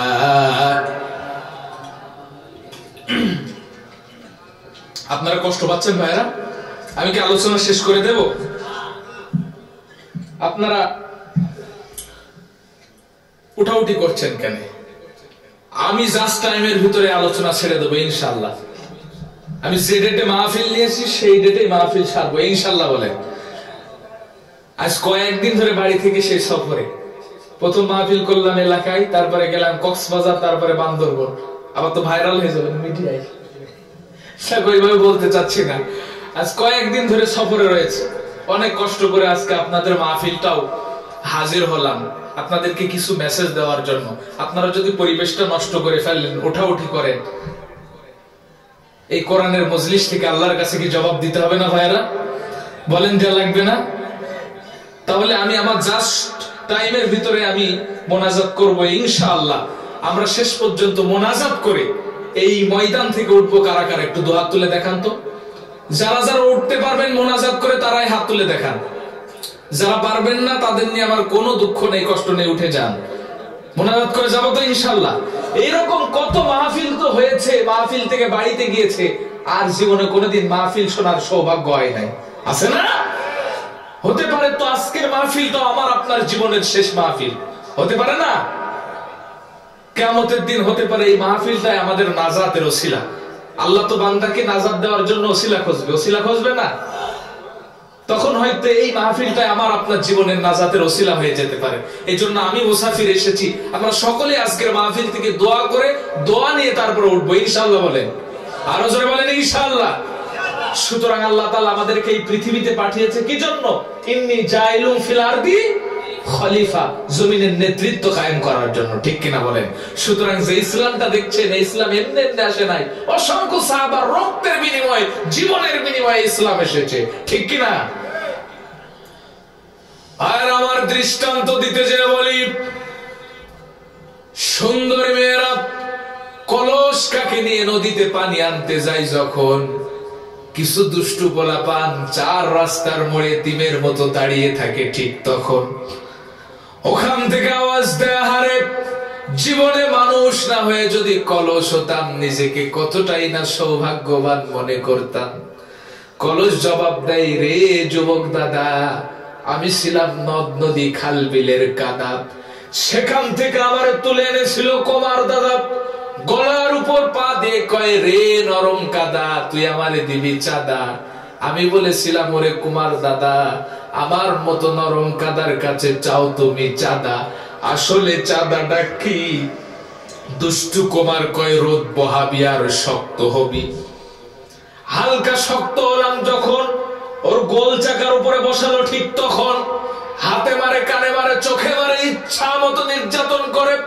চিন্তা করলাম আল্লাহ, আমার মতো নরম কাদা এদেশের কোন থানায় আমার বিরুদ্ধে মামলা তো দূরের কথা, জিডি পর্যন্ত নাই। এই রকম নরম কাদারে যে ইচ্ছা মতো পিটাই, এ তো সাধারণ কুমার নয়, এর জানটা বড় শক্ত, এ শয়তানের 1 নম্বর ভক্ত। প্রকৃত কথা হচ্ছে এর শরীরের ভিতরে প্রবাহিত ফেরাউন আর নমরুদের রক্ত। আমি কাদা যদিও নরম, কিন্তু ইমান আমার সাংঘাতিক গরম। ও যতই করুক নির্যাতন আমি করব না কোনো শরম, কারণ আমি জানি আমার আল্লাহ বলেছেন ইন্নাল্লাহা মা'আস সাবিরিন, সবখানে সব স্থানে ধৈর্য ধারণ করে যারা আমি আল্লাহকে সাথে পাই ঠিক তারা। কাজে আমি ধৈর্য ধারণ করলাম। দুষ্টু কুমার আমারে আস্তে করে অন্ধকার একটা কূপের ভিতরে ফেলে দিল। চিন্তা করলাম আল্লাহ, এতক্ষণ যা নির্যাতন হচ্ছিল মানুষের সামনে হচ্ছিল, এই অন্ধকার কূপের ভিতরে ঢুকায়া কি নির্যাতন করে তার তো ঠিক নাই। ভেবে ভেবে দেখলাম টেনশন করে লাভ নাই, 10 মিলে করি কাজ, হারি জিতি। বলতে না বলতেই দুষ্টু কুমার পিছন দিক দিয়ে আগুন জ্বালা দিল। আম কাঠ, জাম কাঠ, কাঁঠাল কাঠ, সমস্ত কাঠগুলি দাও দাও করে জ্বলতে লাগলো। আগুন যখন আমার বুকের উপর চলে আসলো, চিন্তা করলাম না জানি আমার কতই না কষ্ট হবে, কিন্তু না না, আমার ধারণাটা ভুল ছিল। কারণ আল্লাহ বলেছেন একজন শহীদ মারা যাবে, এটা দেখতে বড় কষ্ট হবে, কিন্তু ছোট্ট একটা পিপিলিকায় কামড় দিলে যতটা না কষ্ট পাই, তার চাইতেও কম কষ্টে শহীদের রূহ হাসতে হাসতে আল্লাহর জান্নাতে চলে যায়। ওরে যুবক দাদা ভাই, আগুন আমার বুক দিয়ে চলে গেল। 7 দিন পর আগুন নিভে গেল। 3 দিন পর দুষ্টু কুমার দরজা খুললো। দুষ্টু কুমার আমাকে দেখে হলো বড় খুশি, কারণ আমি ধৈর্য ধারণ করেছিলাম একটু বেশি। আমার রংটা হয়েছিল টুকটুকে লাল। দুষ্টু কুমার আমার কান ধরে টানে আর কয় এইটাই অরিজিনাল মাল।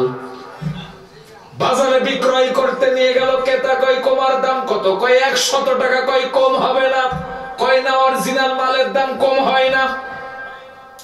100 টাকা দিয়ে ক্রয় করে নিয়ে গেল। এই শীতের ঠান্ডার দিনে বাড়িতে সবাই মাটির বিছানায় ঘুমায়, আমাকে উঁচু টিলাই থাকবার ব্যবস্থা করে দেয়। শুধু এতটুকুই নয় রে যুবক দাদা ভাই, ওই বাড়িতে একটা সুন্দর তরুণী যুবতী মেয়ে ছিল, যাকে একটি নজর দেখার জন্য এলাকার যুবকদের ঘুম হারাম হয়ে যেত। ওই সুন্দরী মেয়েটা ভালোবেসে কাকে বসা, সকালে একবার পানি আনতে যাই, দুপুরে একবার যাই, মাঝে মাঝে পানি ফোরা গেলে সন্ধ্যায় একবার যাই। এমনি এমনি সুন্দরীর কোলে উঠি নাই, অনেক ত্যাগ স্বীকার করার মাধ্যমে সুন্দরীর কোলে উঠেছি, ঠিক কিনা বলেন? সুতরাং যে ইসলাম দেখছেন, এই ইসলাম এমনি এমনি আসে নাই, অনেক ত্যাগ স্বীকার করার মাধ্যমে ইসলাম এসেছে, ঠিক কিনা? আমরা কি ইসলামের জন্য ত্যাগ স্বীকার করতে পারবো না? আর আমার নবী যদি পেটে 2টা পাথর বাঁধতে পারে, আমার পেট তো তার চাইতে বেশি দামি নয়। আর আমার নবীর দান মোবারক যদি শহীদ হতে পারে, আমার দাঁত তো তার চাইতে বেশি দামি নয়। আর আমার নবীর চেহারায় যদি থুতু পড়তে পারে, আমার চেহারা তো তার চাইতে বেশি দামি নয়। আর আমার নবীর শরীর থেকে যদি রক্ত ঝরতে পারে, কসম আল্লাহর, আমার রক্ত তার চাইতে বেশি দামি নয়। আর আমার নবীর চাচাকে যদি 70 টুকরা করে তার কলিজা চিবিয়ে খাওয়া হতে পারে, আমার বাপ চাচা তার চাইতে বেশি দামি নয়। আর আমার নবী যদি কাবা ছাড়তে পারে, কসম আল্লাহর, আমার ঘর, আমার মসজিদ, আমার মাদ্রাসা, এমনকি আমার দেশ তার চাইতে বেশি দামি নয়। আরে প্রয়োজনে শহীদ হবে, আমার স্ত্রী বিধবা হবে, আমার সন্তান এতিম হবে, আমার মায়ের কোল খালি হবে, কিন্তু আল্লাহকে সাক্ষী রেখে বলে যাবে না, আল্লাহ যে কোনো মূল্যে তোমার জমিনে তোমার দিনকে বুলন্ডিত হতে দেব না। পারবো তো ইনশাআল্লাহ? কারা কারা পারবেন তো হাত তুলে দেখান। লিল্লাহে তাকবীর। জিহাদ জিহাদ জিহাদ চাই, জিহাদ করে বাঁচতে চাই, জিহাদ জিহাদ জিহাদ চাই। ইসলাম এমনি এমনি প্রতিষ্ঠিত হয় নাই, জিহাদের মাধ্যমে ইসলাম প্রতিষ্ঠিত হয়েছে, ঠিক কিনা বলেন? আজ গোটা পৃথিবীর মুসলিম জাতি সেই জিহাদটা ভুলে গেছে, যার কারণে আজ 150 কোটির ঊর্ধ্বে মুসলমান সামান্য কয়েক লক্ষ ইহুদির কাছে নির্যাতিত হচ্ছে, ঠিক কিনা বলেন? সুতরাং যুবক ভাইরা, আমি আপনাদেরকে উদারত আহ্বান জানাই, আজ আমাদের যুবকদের মেন্টালিটি থেকে জিহাদটাই উঠিয়ে দিয়েছে। হাত নাবিতে বাঁধবো নাকি বুকে বাঁধবো এই নিয়ে আজ কিলাকিলির ভিতরে ফেলে দিয়েছে। এই যে রমজান আসতেছে, নামাজ 8 রাকাত হবে, 12 রাকাত হবে নাকি তারাবির নামাজ 20 রাকাত হবে, এই নিয়ে যুবকদের ভিতরে ফেরকা ছড়িয়ে দিয়েছে, ঠিক কিনা বলেন? নাকি এলাকায় নাই? আছে আছে আছে। অবস্থাটা কি বিপর্যয়ে দাঁড়িয়েছে একটা দৃষ্টান্ত দিয়ে আমি আপনাদেরকে বোঝাই। বলবো ভাইরা। এক ব্যক্তি এইরকম মাহফিল থেকে ওয়াজ শুনে গিয়েছে যে 1 বিঘত মেসওয়াক দিয়ে মেসওয়াক করে সালাত আদায় করলে 70 গুণ বেশি সওয়াব পাওয়া যায়। কয় গুণ? সবাই বলেন না কয় গুণ? হাদিসটা সহি, তাই তো হুজুর? আল্লাহ রাসূল একটা সুন্নাত মৃত্যুর আগ পর্যন্ত ছাড়েনি, সেটা হচ্ছে মেসওয়াক। সেটা কি আপনারাও আমল করবেন, পারবেন তো ইনশাআল্লাহ? সবাই বলেন না ইনশাআল্লাহ? তো বেচারা মনে মনে চিন্তা করতেছে, নামাজ তো এমনিই পড়ি, খামাকা একটা মেসওয়াকের জন্য 70 গুণ সওয়াব, এটা মিস করবো কেন? এই মনে করে বাজার থেকে একটা মেসওয়াক ক্রয় করে এনেছে। এখন মেসওয়াক যখন নতুন ক্রয় করা হয়, দেখবেন কিছু মেসওয়াক 1 বিঘতের চাইতেও বড় হয়, 2-1টা মেসওয়াক এইরকম থাকে না? তো বেচারা মনে মনে চিন্তা করতেছে, টাকা দিয়ে মেসওয়াক ক্রয় করলাম, খামাখা কেটে বাদ দেবো কেন? তার চাইতে মেসওয়াক করতে লাগি, মেসওয়াকের আগা ক্ষয় হতে হতে 1 বিঘত হয়ে যাবে। এই মনে করে বুক পকেটে মেসওয়াক রেখে সলাতে দাঁড়িয়েছে। এখন ওই মেসওয়াকওয়ালা ব্যক্তির সামনে একজন লুঙ্গি পরিহিত ব্যক্তি সলাত আদায় করছে। এ যখন সেজদা থেকে আল্লাহু আকবার বলে দাঁড়াতে গেছে, এর মেসওয়াকের আগা ওর লুঙ্গির সঙ্গে আটকায়, লুঙ্গি সহ উপরে। এখন লুঙ্গি পরিহিত ব্যক্তি তো শত শেষ, আর শত নষ্ট হয়ে গেলে কি আর নামাজ হয়? কথা বলেন না কেন? নামাজ হয় নাকি? তো নামাজ শেষ। তখন লুঙ্গি পরিহিত ব্যক্তি মেসওয়াকওয়ালাকে বলতেছে, এই বেটা এটা কি? তখন মেসওয়াকওয়ালা কলা ঝাঁকায় বলতেছে, এটা আমার সুন্নাত। এটা আমার কি? কয় বেটা তো সুন্নাতের গুতাই তো আমার ফরজই শেষ, তো সুন্নাতের গুতাই আমার কি শেষ? আজ আমাদের অবস্থাও ঠিক এইরকম হয়ে গেছে। নফল মুস্তাহাবের গোতায় মুসলিম উম্মাহ জিহাদের মতো একটা ফরজ, ঐক্যের মতো একটা ফরজ আজ নষ্ট হয়ে গিয়েছে, ঠিক কিনা বলেন? এই জন্য সম্মানিত ভাইয়ার আমার, আমরা এই জমিনের খলিফা হিসেবে এসেছি, এই জমিনে খেলাফত কায়েম করব। পারবো তো ইনশাল্লাহ? সবাই বলেন ইনশাল্লাহ। আমি এই মেসেজটা আজকের মাহফিল থেকে আপনাদেরকে দিতে চাই। সূরা বাকারার 30 নম্বর আয়াত। কয় নম্বর আয়াত? প্রত্যেকটা মুসলমানের জন্য বর্তমান সময় আমল করা ফরজ। কি? সবাই বলেন। আজকেই বাড়িতে যে এই আয়াতটা আপনারা খুলবেন, তাফসীর দেখবেন, আমল করার চেষ্টা করবেন। পারবেন তো ইনশাল্লাহ? আমার মা বোনেদের সম্পর্কেও কিছু কথা বলতে বলেছে, এখনো মাথায় অনেক চাপ। যাই হোক, আমি মা বোনেদের, এখানে মা বোনেরাও অনেক এসেছে, তাই না? আর তাদের সম্পর্কেও কিছু কথা বলা দরকার, কারণ তারাই তো আমাদের সরকার, ক্ষমতায় আসতেছে বারবার, আর আমাদের মতো মোল্লাদেরকে জ্বালিয়ে পুড়িয়ে করতেছে সরকার। তাদের সম্পর্কে কিছু কথা বলা প্রয়োজন, কারণ তারাই তো আমাদের মহাজন, ঠিক কিনা বলেন? দেশটাকে করতেছে শাসন, আর আমাদের মতো মোল্লাদের ধরে ধরে দিচ্ছি ইচ্ছা মতো কসম। মা বোনেদের সম্পর্কে 2-1টা কথা আমি বলবো আপনাদেরকে, বলবো, শুনে যাবেন তো? সম্মানিত মা ও বোনেরা, আল্লাহর নবী মেরাজের রাত্রে, মেরাজের মাস চলছে না, মেরাজের রাত্রে জান্নাত আর জাহান্নাম ঘুরে ঘুরে যখন দেখেছেন, জাহান্নামের ভিতরে নারীদেরকেই বেশি পেয়েছেন। কাদেরকে? আরো জোরে কন্যা। 4টা আমল যদি আজকের মাহফিল থেকে আমার মা বোনেরা করে যেতে পারে, কথা দিলাম হযরতে ফাতেমার সঙ্গে জান্নাতে থাকবে। এর মধ্যে 1 নম্বর আমল হচ্ছে স্বামীর খেদমত। 1 নম্বর আমল কি? আছে তো এই এলাকায়? আওয়াজ হইল না। আজ তো আমার মা বোনেরা হিন্দি সিরিয়াল দেখে দেখে স্বামীকে স্বামী মনে করে না, স্বামীকে মনে করে আসামি। কথা বলেন না কেন? যখন জয়পুর হাটে মার্কেট করতে যাই ঈদের সময়, মার্কেটের সামান্য একজন কর্মচারী তাকে কত সুন্দর কোকিল পোড়া কণ্ঠে সাইর আলিফ টান দিয়ে কয় ভাইয়া এই যে নতুন কোন আপডেট এসেছে, কথা বলেন না কেন? আর বাড়িতে যখন চৈত্রের খরার ভিতরে সকিনার বাবা মাঠ থেকে বাড়ি এসে বলে সকিনার মা এক গ্লাস পানি দাও, ও এমন করে মুখ কালো করে বলে পারলে ঢেলে খাও, মনে হয় পাগলা কুত্তাই কামড়িয়েছে। সম্মানিতা মা ও বোনেরা, স্বামী যে কত দামি, স্বামী যে কত দামি, ওই মায়ের কাছে ওই বোনের কাছে যে জিজ্ঞাসা করেন যার স্বামী নাই। আল্লাহর নবী বলেছেন, আল্লাহ যদি কোনো মানুষকে আল্লাহর পরে সেজদা দেওয়ার নির্দেশ দিতেন, প্রত্যেকটা স্বামীকে, প্রত্যেকটা স্ত্রীকে তার স্বামীকে সেজদা দেওয়ার নির্দেশ দিতেন। ঠিক কিনা বলেন? তাহলে 1 নম্বর আমল হচ্ছে স্বামীর খেদমত। 1 নম্বর আমল কি বলেন না? আপনাদের বাড়ি মা বোন নেই? 1 নম্বর আমল কি? 2 নম্বর হচ্ছে পর্দা। আছে তো এলাকায়? আজ তো আমার মা বোনেরা আমাদের মতো হুজুর দেখলে বুকের কাপড় মুখে দেয়, আর ভাসুর দেখলে শরীরেই কাপড় নাই। মাঝে মাঝে মনে হয় আমরাই কি পুরুষ আর বাকিরা কি সব কাপুরুষ। যদি শোনে অমুক জায়গায় দাওয়াত পড়েছে, নাকে মুখে ঠোঁটে গোপে সুনোয়ার লিপস্টিক ও সকিনা, দেখলে মনে হয় নায়িকা শাবানা। কথা কন না কেন? আর এখন তো মোড়ে মোড়ে বিউটি পার্লার হয়েছে, তুবড়া সামলা টাইট করে দেয়, কালো মানুষ ফর্সা করে দেয়, এমন ফর্সা ওর চেহারার দিকে তাকালে মনে হয় 1200 ওয়ার্ল্ডের বাল্ব জ্বলতেছে, ওর পাত দিকে তাকালে বিদ্যুৎ নেই। কথা বলেন না কেন? 2 নম্বর হচ্ছে পর্দা। 2 নম্বর কি? সবাই বলেন আরো জোরে, জোর হইল না। 3 নম্বর হচ্ছে সমালোচনা। আমার মা বোনেদের ভিতরে গীবত সমালোচনা কম নাকি বেশি? আরেকটু আসতে বলেন না। এক রাজা একটা মিথ্যা প্রতিযোগিতার আয়োজন করেছে, যে যত সুন্দর করে মিথ্যা বলতে পারবে পুরস্কারটা তাকেই দেওয়া হবে। একজন এসে বলে, রাজামশাই আমি একটা মিথ্যা বলতে চাই। কয় বলতো শুনি তোর মিথ্যা।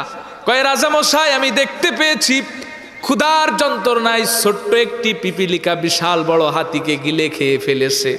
রাজা কয় খালিও খাতি পারে, কারণ খিদে লাগলে মাথায় কাজ করে না। আর একজন এসে কয় রাজামশাই আমি একটা মিথ্যা বলতে চাই। রাজা কয় বলতো শুনি তোর মিথ্যা। কয় রাজামশাই আমি দেখতে পেয়েছি সমুদ্রের অথই পানির মাঝখানে ছোট্ট একটি ডিঙ্গি নৌকার ধাক্কায় বিশাল বড় জাহাজ তলিয়ে গেছে। রাজা কয় বাইসেন্সের লাইসেন্স নাই, হলিও হতে পারে। আর একজন এসে কয় রাজামশাই আমি একটা মিথ্যা বলতে চাই, এটা যদি মিথ্যা না হয় পৃথিবীতে মিথ্যা বলে কোনো শব্দ নাই। রাজা কয় বলতো শুনি তোর মিথ্যা। কয় রাজামশাই আমি দেখতে পেয়েছি জয়পুর হাট থেকে বগুড়া পর্যন্ত 2 জন মহিলা পাশাপাশি সিটে বসে গিয়েছে, কেউ কারো সঙ্গে কথা বলে নাই। রাজা কয় এদিকে আই, পুরস্কারটা তুই নিয়ে যা ভাই, কারণ 2 জন মহিলা যখন এক জায়গায় হয় 36টা চ্যানেলের নিউজ একবারে প্রচার হয়। 3 নম্বর সমালোচনা। 3 নম্বর কি? কথা কন না কেন? 4 নম্বর হিংসা। আমার মা বোনেদের ভিতরে কম নাকি বেশি? ও নিজের স্বামীকেও বদদোয়া করতে ছাড়ে না, নাকি জয়পুরহাটে নেই? কম আছে।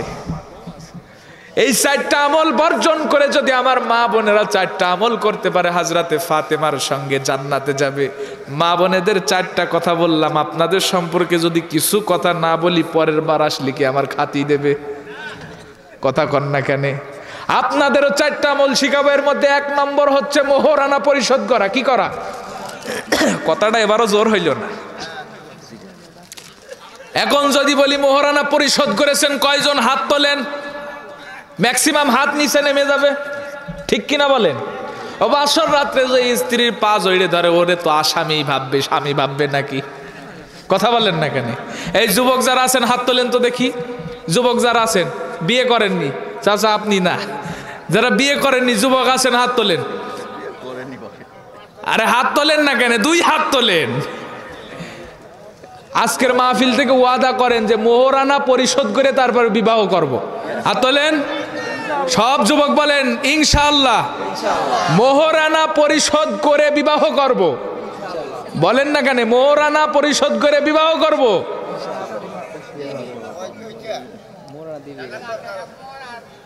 করবেন তো ইনশাল্লাহ?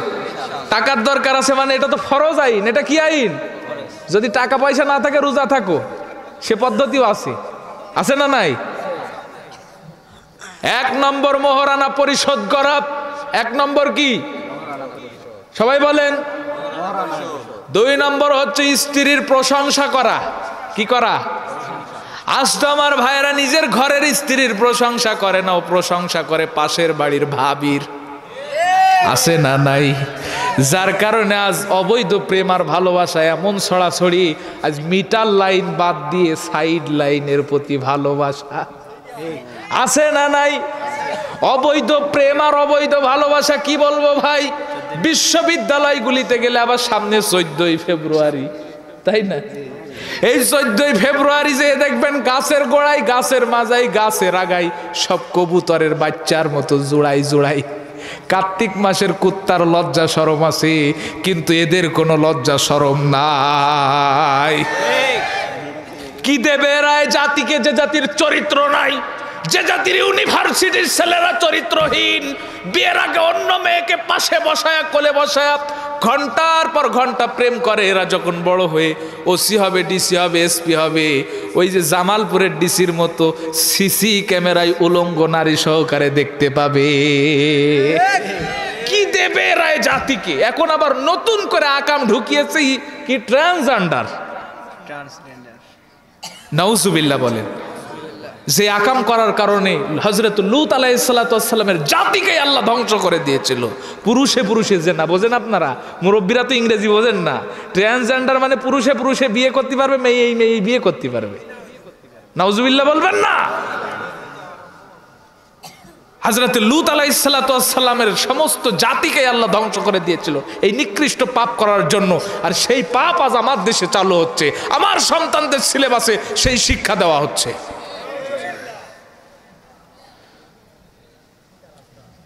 অবৈধ প্রেম আর অবৈধ ভালোবাসায় সরাসরি পিতামাতা বিয়ে দিতে চায়, কয় না চাকরি না করে বিয়ে করবো না। বুঝতে হবে লাইন ক্লিয়ার আছে। কি আছে? নাই কেন বিয়ে করতে চাই না?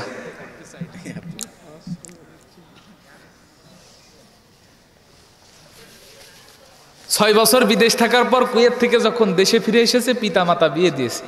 বাসর রাত্রে স্ত্রী কয় ডোন্ট টাচ মি, খবরদার আমাকে স্পর্শ করবা না। কয় বিকজ, কয় পাশের বাড়ির আব্দুর রহিমের সঙ্গে আমার 2 বছরের সম্পর্ক, আমি তাকে ছাড়া তোমাকে নিতেই পারবো না। বেচারা কান দেয়ার কয় আল্লাহ করলাম কি, আরে হইলেও কি? 50,000 টাকা দামের সেগুন বাগিচার খাট মেম সাহেব থেকে খাটের উপরে, মুরব্বী খাটের নিচে তসবি টানে আর কয় মিলন হবে কত দিনে। হঠাৎ করে একদিন হাড়ির তলের কালি মুখে মেখে চোর ঢুকেছে ঘরে। মেম সাহেব খাটের উপরে। মেম সাহেব বুঝতে পেরেছে কি যেন একটা ঘরের ভিতরে ঢুকলো। খাট থেকে এক লাফ দিয়ে স্বামীরে জড়ায় ধরে বলতেছে ওই দেখো আজরাইল আসতেছে, আজরাইল। স্বামী ঘর থেকে বাইর হয়ে দেখে কি ব্যাপার রফিক, তুই আমার বন্ধু মানুষ, এত রাত্রে আমার বাড়িতে? কয় দোস্ত বিদেশ গেলি, এত টাকা পয়সা ইনকাম করলি, আমি গরিব মানুষ, 2টা টাকা জাকাতও দিলি না। দোস্ত আজ 3 দিন ধরে আমার চোলায় আগুন জ্বলে না, পেটের দায়ে চুরি করতে এসেছি, তোর পা 2খানা ধরি মাফ করে দে। কয় পাছাড়, আজকে যে উপকার করেছিস এত বড় উপকার আমার জন্মদাতা পিতাও করে নাই। আজ 6 মাস বিয়ে করলাম, মেম সাহেব খাটের উপরে, আমি খাটের নিচে, একটা বারের জন্য কাছে আসলো না। তুই যদি আজ না আসতিস তে জন্মে আর মিলন হইতো না। আছে না নাই? আরো আসতে কন।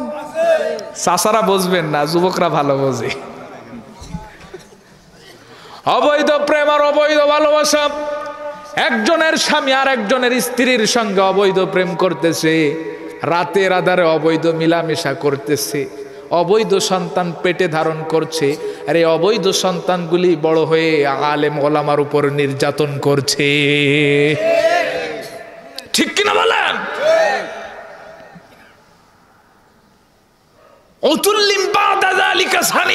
আল্লাহ সূরা কলমের ভিতরে স্পষ্ট ভাষায় জানিয়ে দিয়েছে, যারা নবীর উত্তরসূরিদের উপর নির্যাতন করে এদের জন্মের ঠিক নাই। এদের কি ঠিক নাই? এরা পিতৃ পরিচয়হীন অবৈধ মায়ের অবৈধ সন্তান। আজ এইগুলি দিয়েই আজ মাহফিলের মঞ্চগুলোও দেখি এইগুলি দিয়েই ভরপুর। আলহামদুলিল্লাহ আপনাদের মঞ্চটা অনেক ভালো। সারা বাংলাদেশ ঘুরি তো, স্টেজে এরকম আলেম ওলামা দেখা যায় না, হাইব্রিড নেতাদের ঠেলায়, মুখে দাড়ি নেই, টুপি একটা কোন চালে পাতাই গুজা ছিল, মাহফিলের দিন এই নিয়ে টুপিটা সোজা করে উপরতে পারেন এই কায়দায় এসে কয় আউযুবিল্লাহি শাইতানির রাজিম বিসমিল্লাহির রহমানির রহিম। এইগুলো আজ কোরআনের মঞ্চে সভাপতির দায়িত্ব পালন করে। কথা কন না কেন, কথা কন না কেন? এইগুলো আজ মসজিদ মাদ্রাসার সভাপতির দায়িত্ব পালন করে, আছে না নাই? না এলাকায় নাই, আমাদের এলাকায় আছে, আমি তাই বলছি। এলাকায় আছে নাকি? সারা বছর কাজ নাই, ইমাম সাহেবের যখন বেতন দেওয়ার সময় হয় সেই রকম ডাটে এসে কয় ইমাম সাহেব, ইমাম সাহেব, ঠিক মতো আজানও দেন না, নামাজও পড়ানো, বেতনও তো কম দেন না। ইমাম মনে মনে কয় খাটাস কোত্থেকে এলো, মরে না কে?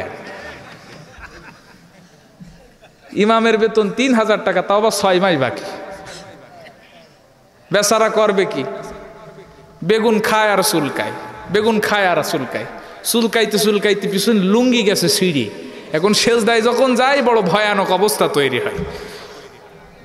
এই সভাপতি কিছু মুসল্লি ভাড়া করে জয়পুরহাট মুফতি সাহেবের কাছে গেছে ফতোয়া নিতে, যে মুফতি সাহেব, আমাদের ইমাম সাহেব যখন সেজদায় যায় বড় ভয়ানক অবস্থা তৈরি হয়, এবার আপনি ফতোয়া দেন, এই ইমামের পিছনে কি নামাজ হয়? মুফতি সাহেব কয় ইমামের বেতন কত? কয় 3000 টাকা। করোনার সময় দিতাম 2000 টাকা, কারণ মুসল্লিও কম বেতনও কম। মুফতি সাহেব কয় এইরকম মুসল্লির নামাজ পড়ানোর জন্য লুঙ্গি লাগবে, এটা আবার কোন কিতাবে আছে? আছে না নাই? আজ ইমামরা সমাজের সবচাইতে বেশি নির্যাতিত, লাঞ্ছিত, বঞ্চিত, ঠিক কিনা বলেন? ইমামদেরকে কদর করবেন। এই ইমাম প্রতি ওয়াক্ত নামাজে আপনার জন্য দোয়া করে, করে না? আপনি জানেন না, খোঁজ নিয়ে দেখবেন, অনেক মুসল্লি নামাজি ভাইয়েরা আছে সেই ইমামের পিছনে লাগে, আছে না নাই? আরো জোরে কোন আছে না নাই? সম্মানিত ভাইয়েরা, এই জন্য ইমামদেরকে, আলেমদেরকে কদর করবেন।